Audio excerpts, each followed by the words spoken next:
If Dynamite Comics goes out of business, I have to wonder if these action figures are going to go up in value. Now available in paperback and e-readers, Esteemed Season of the Witch Girl.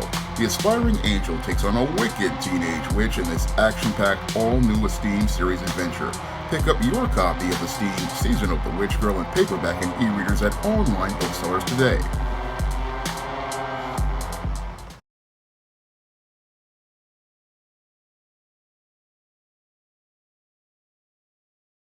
Better get the coleslaw, y'all, cause we're having us a barbecue.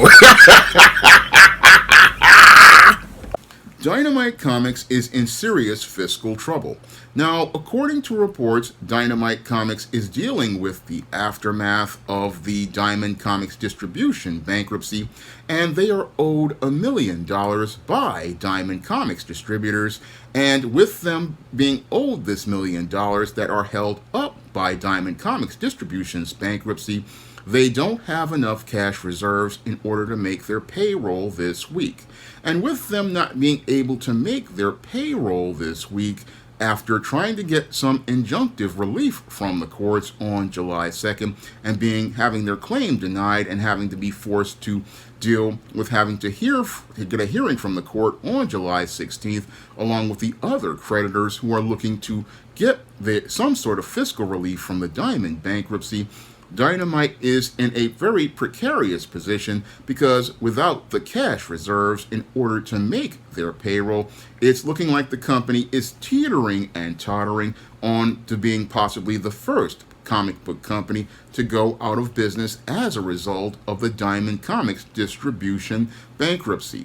Now, this whole situation is a very sad one for me as a aspiring comic book writer. One time, Dynamite Comics reached out to me and asked me if I wanted to write their comics, and I sent them some samples. However, I never heard anything back, and it's really saddening to me because Dynamite was one of the better comic book publishers out there in this whole comic book industry, and their business was very solid up until about a couple of years ago. Now, Dynamite, again, was one of the stronger independent companies, and they had a great catalog of great independent characters that when they started about 2005, which were being put together of the highest quality. Now, I remember when Dynamite Comics books were basically on the level of comics like Marvel and DC, and their titles like Doc Savage, The Bionic Man, Sheena, Queen of the Jungle, or they called it Jungle Girl at the time, Vampirella, and Red Sonja. I remember, and then their series, The Boys. I remember when Dynamite books were of an exceptional high quality, and again, the writing in those books was really solid, and the storytelling was very compelling, and they had a really solid continuity as related to their books, like Vampirella, Red Sonja, Doc Savage, and The Bionic Man, and then The Bionic Woman, and books like Green Hornet and Miss Fury. I remember when their quality level was exceptional, and the storytelling was rock solid, and the artwork was absolutely fantastic. And when you picked up a Dynamite book, the quality was on the level of 1990s comic companies like Valiant, that was run by Jim Shooter. I mean, the editorial at Dynamite really did a solid job of putting out books consistently in the mid-2000s. However, as time went on, one of the problems I saw with Dynamite was that there was a serious problem with their editorial standards winding up slipping, and with their standards winding up slipping, there really wasn't a focus on making quality product, and that was one of the things that basically I think had a major impact on their business that led to them winding up having this issue as related to their overall quality control. Now, that quality control, it really is, and it was an indicator to possibly a foreshadowing of problems with their business, because the whole comic book industry in and of itself was still in a slump ever since the 1990s, but Dynamite was one of those bright spots as related to the business in 2005. It was one of those bright spots as related to being a comic company. However, the quality of Dynamite books basically has really fallen off a cliff over the last couple of years.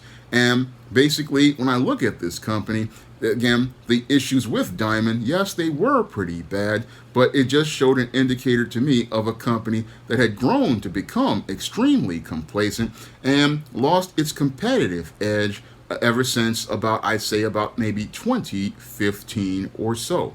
Now, around 2015 or so, this is where I started to see some serious issues with Dynamite, and this was even before Comicsgate. This was even before any of those movements, which a lot of people were saying that, again, we're trying to fix the problems that were in the comic book industry.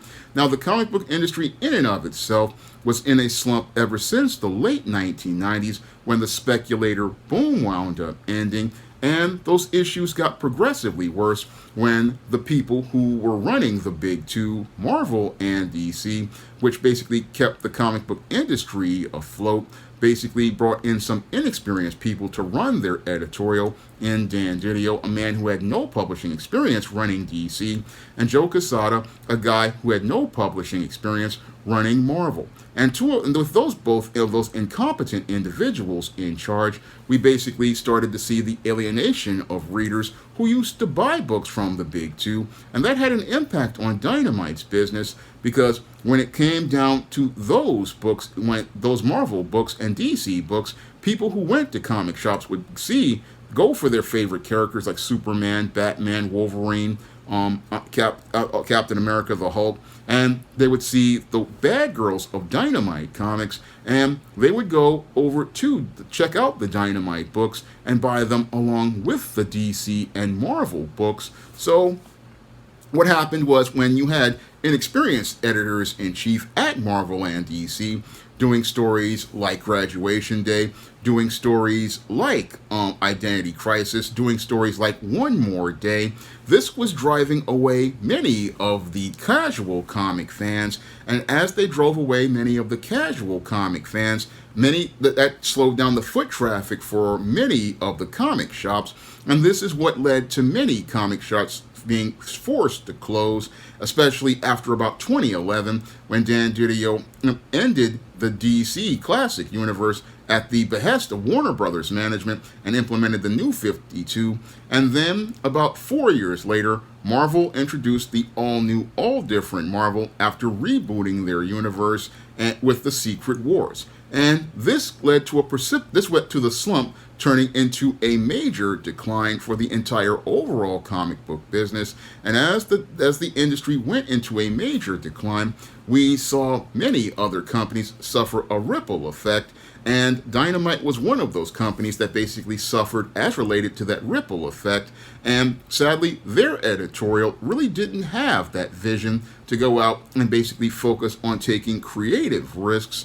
No, what happened with Dynamite is that they wound up in a place where they are right now creatively, because they basically started on a vicious cycle of endless reboots of Vampirella, endless reboots of Red Sonja, and characters like Green Hornet, Miss Fury, and Doc Savage. We haven't heard a thing from them in years. I mean, I haven't seen a Doc Savage story in a good 5 years. They recently did a Green Hornet Miss Fury miniseries that really went nowhere, and we got an endless cycle of reboots and miniseries that really didn't build any sort of traction, because all of these books basically failed to answer the critical question of why should we care about Dynamite Comics. And that's the big problem at Dynamite that really messed them up, because as they became complacent, the publisher focused more on making licensed comics, and as they focused on trying to grab cash,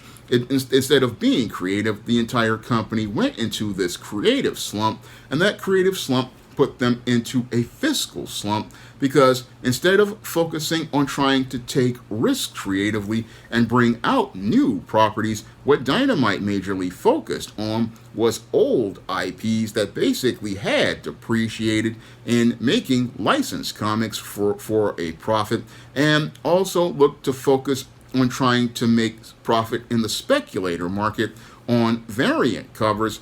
Now, Dynamite is notorious for going out here and publishing a lot of books with a variant cover by an artist. They're notorious for going out here and launching about a dozen to 24 variant covers. However, what really sells a comic is not a variant cover. Yeah, that's good for the speculator market. A speculator will go out here and buy a book with a variant cover. However, what you want are readers, because readers buy comics for what's in between the pages, between the front and back covers, and most of your business is made on the interior of the books, and that's where Dynamite's standards really fell down a hole.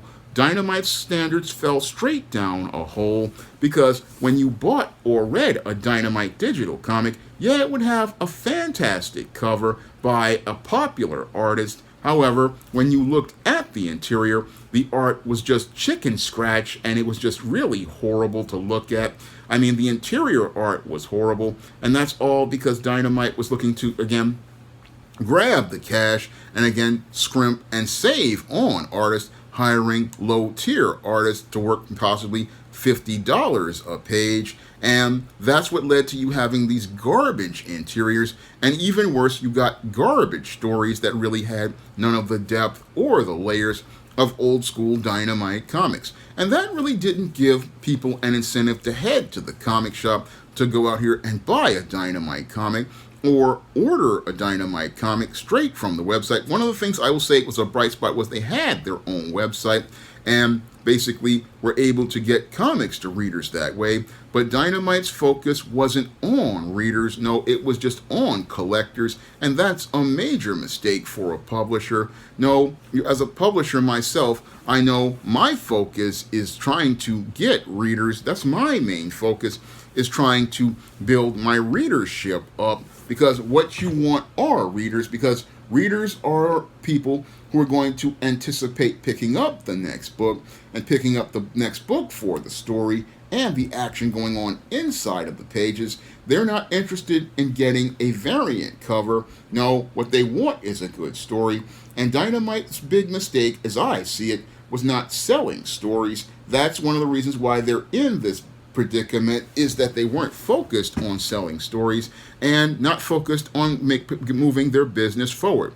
Now, the other issue Dynamite had was getting complacent about the whole situation with Diamond Comics distributors. Now, I have always had a bone to pick with Diamond being a monopoly, because Diamond's whole system is completely obsolete, and the whole Diamond system really doesn't get comics in the hands of readers, because comics are basically sold in comic shops, and comic shops are part of a sinking industry. I mean, right now, there are not enough comic shops to basically facilitate any sort of serious demand at this point, because due to the whole situation with the complete decline of the comic book industry and the free fall that has happened ever since the New 52 and the all-new, all-different Marvel, we have gone from having 10,000 comic shops in the 1990s to, after the entire situation with all-new, all-different Marvel, with shops closing even before the pandemic.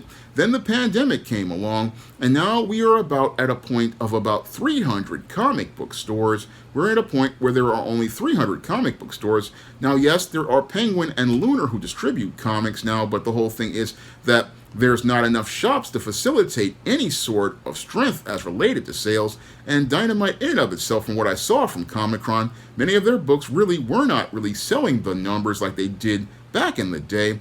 I mean, when I looked at about 2017, 2018, a Vampirella comic was barely selling maybe about 1,200 copies. Red Sonja maybe about 1,500. Again, not really strong numbers, and not really strong because of the business practices of Dynamite, which were really not really focused on getting books in the hands of readers or building word of mouth. No, they had a heavy focus on mainly selling variant covers of their books and selling endless reboots in order to spur those sales, but never really focused on stories of their properties that they had owned. and even worse, never really focused on developing brand new characters and building brand new audiences with brand new characters. I mean, when Dynamite contacted me back about, I don't know, about 2014 or so, something like that, I thought this would be a major opportunity for me, and I thought I would be a good fit to work for them. I thought it would be a good fit for me because I'm a guy who has a skill for writing heroines and writing compelling stories with heroines, and I thought that it would be an opportunity to get characters like Isis and Esteem, and even higher risk concepts like Matilda in Spellbound or Lilith Graves in Eternal Night over at Dynamite and make them into comics and basically look to try to spur the type of interest for word of mouth as like Dynamite had when it had The Boys, which was their own property. I mean, I thought it would have been a great opportunity because one of the strengths I have is writing heroines. However, after sending them a submission, Dynamite never got back to me. And sometimes I have to wonder if it was a blessing that Dynamite didn't get back to me, because I look at the state of affairs of their business and they're not really, again, having that strong focus on looking to sell stories and trying to build a readership. No, again, it's just variant covers and looking to grab cash, but a variant cover really doesn't have value unless there's a demand for that book and the story inside of it. That's something I know as someone who has been in the publishing business for over 30 years and a collector for over 30 years. A book really doesn't have a value because nobody really cares what artist does a cover. No, it's got to be about what's inside the book. I mean, if the story inside in the book isn't good, then the reader has no reason to care, and if they don't have a reason to care, there's no reason for demand for that book. And what exacerbates the situation with Dynamite overall, as related to their publishing business, is that they go out here and participate in an endless cycle of reboots, an endless cycle of miniseries. I mean, right now we're in the middle of I think the second or third Vampirella run, written by Christopher Priest, and Christopher Priest really isn't putting in his best work on this book. I mean, compared to his work on the old Black Panther series and the old Batmans and Spider-Mans that he did under the Jim Owsley pseudonym, the work on Vampirella basically feels slow, sluggish, and downright sloppy and phoned in.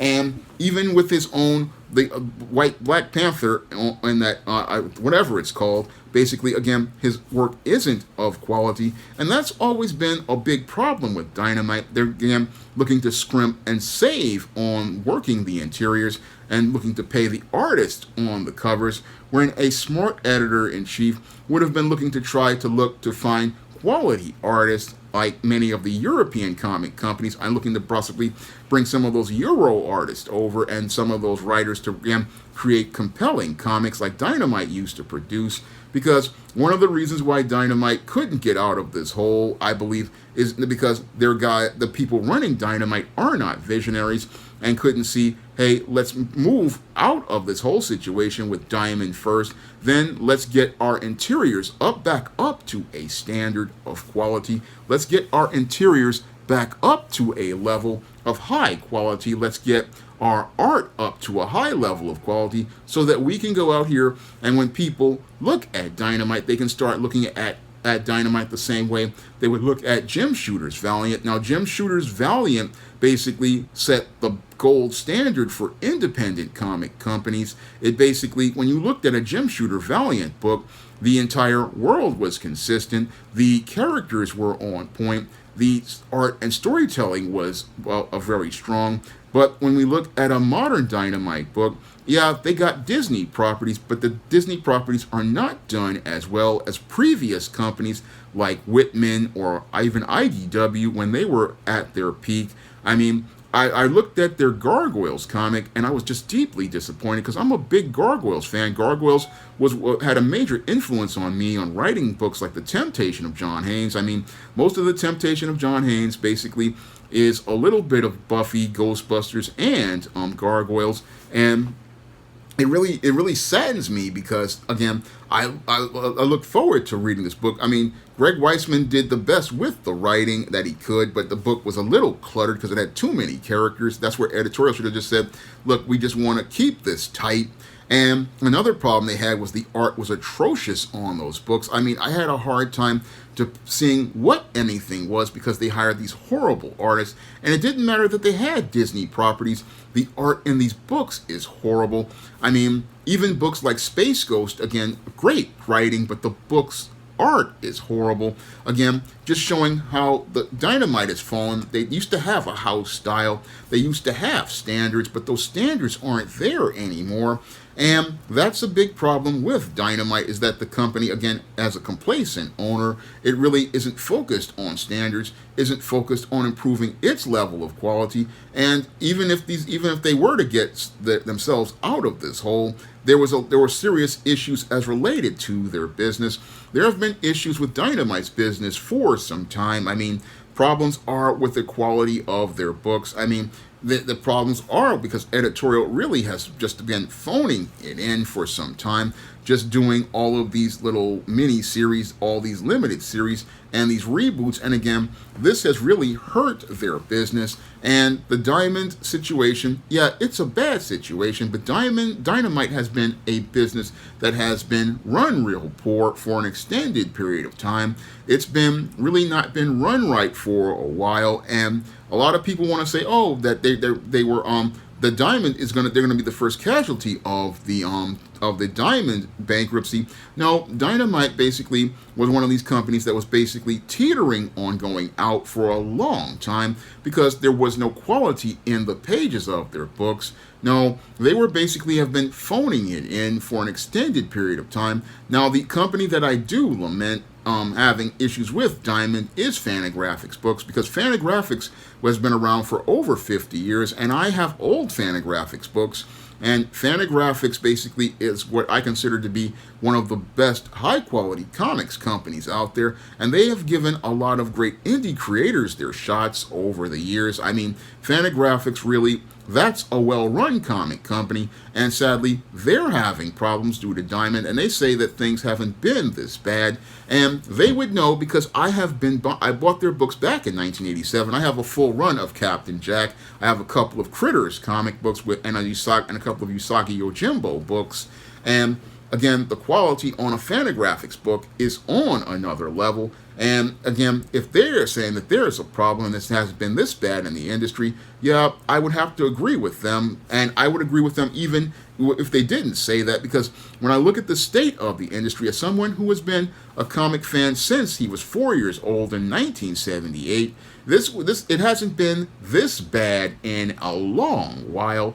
I mean, it hasn't been this bad in the 90s, because in the 90s we still had Diamond in pretty good shape, but as the whole thing is that the demand for comics has gone down due to the bad editorial at Marvel and DC, that has caused an overall ripple effect in the comic book business, a ripple effect that even Comicsgate could not help, because without a healthy Marvel and DC to drive the foot traffic of the A-list characters, there's no space for the independent characters to survive, and no space for the independent characters to survive because usually people go to a comic shop looking for their favorite characters like Spider-Man, Wolverine, the Incredible Hulk, Superman, Batman, The Flash, and if they see another comic from the indies out there and they can get a good copy, usually that's how most people find their favorite indie characters like Red Sonja or Vampirella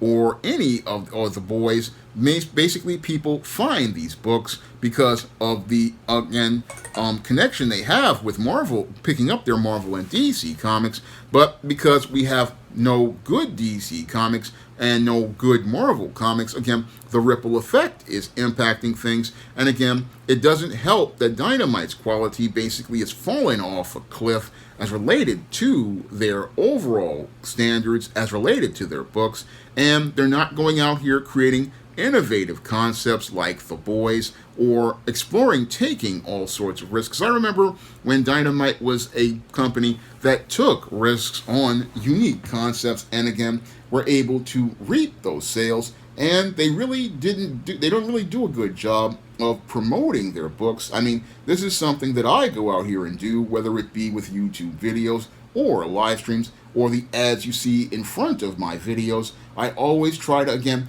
get the word out about my books, because you don't have creators these days on social media using social media as a tool to sell their work, and that's a big problem for me as a guy in the publishing business. I don't see many people like myself as creators going out here selling their work, and that's hurting the word of mouth, because the only way people can know about your books is if you go out here and sell them. You have to go out here and sell your work, and that's a big problem with the overall comic book industry that has it in this dire state. It's in a dire state because nobody's about selling their work and not understanding that you are the face of your work, and as the face of your work, you are the one who's going to be the one who's going to move product. You're the one who's going to have the relationship with the customer. You're the one who's going to have to understand that this is not only a creative business, but mainly a sales business. This is all about sales, and your goal as a comic writer or an artist is to basically sell these books so that you can go out here and get your next job. But because many comic creators were more focused on looking to use social media to get into beefs and back and forths like Comicsgate did, the comic book industry in and of itself is in the worst place it's in, because the Diamond bankruptcy may mean that a lot of small publishers like Dynamite might go out of business, or like in the case of IDW or Image, wind up laying off people. And it's really not a good place when people are losing jobs. And I know how hard it is to get jobs in this business. I mean, for a writer, it's nigh impossible, but for an artist, it's just as bad. And that's one of the reasons why I would always go out here and look to hire comic artists to do my covers and some interior work, because I know how hard it is for artists out here as related to getting work. And that's one of the things I wanted to do, to again give back to this industry, that basically helped me learn how to read when I was 4 years old. I mean, comic books helped me learn how to read, and I always wanted to give back to this business. This is why, I always featured comic art on my books, like on the recent Spinsterella Goth Girl Summer, Esteemed Season of the Witch Girl, and many of the other books on the SJS Direct imprint. I mean, I know that those type of credits can actually help another artist get more jobs and basically help them in their careers. And I always wanted to, again, help out this business, but sadly, this business basically looks like it's on the way of going completely out. And sadly, going completely out because many of the people in this business are either inexperienced, like the people who ran Marvel and DC, and Joe Quesada and Dan Didio, or they're basically like Dynamite, where they basically let their standards slide off a cliff and look to try to get books out cheaply and look to try to create this vicious cycle of reboots and mini-series that basically go nowhere. Because, yeah, you can create a Red Sonja attacks versus Attacks Mars, but there's no reason to care about that book, because we're going to get a new continuity in another 4 or 5 seconds, or in the next 6 months, we'll get a new Red Sonja versus Army of Darkness, or we'll get another Vampirella or Red Sonja run, but we're not getting quality storytelling. We're not getting quality, consistent storytelling, and that's hurting Dynamite. That hurt Dynamite's business, was they weren't not really focused on continuity. They weren't focused on, again, giving people incentive to go out here and have that anticipation to buy that issue or buy the back issues. Because, yeah, a variant cover by a popular artist, yeah, that may be nice for a minute. That might sell a couple of copies as related to, some quick sales. But the whole thing is it doesn't, and it might grab a little cash, but the whole thing is not enough cash to keep you afloat. No, it's not enough cash to keep you afloat, because you need to do volume numbers, and that's where Dynamite lost its direction. It stopped focusing on getting the volume numbers and focused on getting the short dollars. But now that Diamond is completely short, they have no way to get the short dollars anymore. Even with Penguin and Lunar, there's no way to really get the short dollars with only 300 comic book stores. No, there's no way to get that type of money. And now people are anticipating, again, that Dynamite might be the first to fall, if not IDW or possibly some of these other smaller companies. And again, that's sad because again, it shows us how we are in the next to last days of the comic book industry, and that's all the industry's own fault because they would not go out here and let in new talent or even bring in new editorial with a business background to basically get this business more competitive. Because one of the things that led to Dynamite being in this place again was that they were not focused on being competitive. No, they were focused on cash grabs. And yeah, cash grab books, they may be good for short-term sales, but you've got to have a long-term strategy towards, again, building that word of mouth and selling volume books. You've got to have properties out here that are building buzz, and Dynamite hasn't had a good property to build any buzz. No, they haven't been able to build that buzz, generate that heat, and get that momentum going. And since they haven't gotten their momentum going, sadly, they might possibly be an indicator to where the comic book industry is going, where we're possibly going to be going from a whole slump from the 90s to a very dire place we haven't seen since the 1950s, when comics basically almost died. And basically that was a dark period, and again a dark period that comics really didn't come out of until Jim Shooter came along in the 80s and basically revived the entire comic book medium by establishing standards that made comics be as competitive as publishing houses. And as he established those standards, sadly, this industry didn't respect this man who passed away just a week ago, and passed away again. He did everything he could to, again, get this business on track, but people didn't appreciate him. And sadly, when I look at this business of the comic book industry, we are in possibly the last days, and Dynamite might be the first tombstone as related to that business going to become a relic of the 20th century. Now, my first full comic, John Haynes at Death's Door, is available on Lulu.com, and you can pick up a paper copy of John Haynes at Death's Door on Lulu.com for the same price as it was on the 2022 Kickstarter. And if you want to pick up some of the books in the SJS Direct universe, you can find books in the ISIS series, the Steam series, the John Haynes series, the Spinsterella series, and novels like The Thetas and Eternal Night on Amazon.com. And all of those books comprise an entire world of characters that's easy to read and access, and every book is an entry point. And I have been working on these books since about 2002, and the continuity has never been rebooted or relaunched, and every book basically flows into every other book, and most readers have no problem picking these books up, and after they read them, some even pick up entire runs of these books. And again, you can find all of these books in paperback format on Amazon.com or Barnes & Noble, and you can find digital copies on places like Amazon's Kindle, Google Play, Barnes & Noble's Nook, and you can also find these books at big box retailers like Walmart and Target. And if you'd like to see me make more commentary on the comic book industry, you can drop a donation to the Patreon, the PayPal, or the Cash App by clicking the links in the description box. That's all I have to say for this video. You can comment, rate, and subscribe.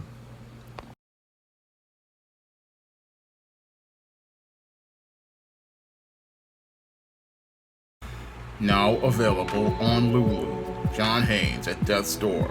The man who rules the world takes on the Greek god of death in this action-packed, all-new John Haynes comic book. Get your copy of the first John Haynes comic at Lulu.com today. Now available in paperback and e-readers, John Haynes, A Thorn in My Side. The man who rules the world takes on an agent from the CIA, from the Black Boule, in this all-new John Haynes series adventure. Get your copy of John Haynes' A Thorn in My Side in paperback and e-readers at online booksellers everywhere. Now available in paperback and e-readers, ISIS, Dark Incubus. the goddess next door gets enthralled in a romantic entanglement with an evil incubus in this all-new ISIS series adventure. Get your copy of ISIS Dark Incubus in paperback and e-readers today. Now available in paperback and e-readers, Spinsterella Goth Girl Summer. Take a trip into the macabre world of goth modeling in the new millennium in this spooktacular Spinsterella story. Pick up your copy of Spinsterella Goth Girl Summer in paperback and e-readers at Amazon.com and online booksellers everywhere. Support Black-owned and Black-operated digital broadcast media. www.niceradionetwork.com. Nice Radio Network, broadcasting 24 hours a day, 7 days a week.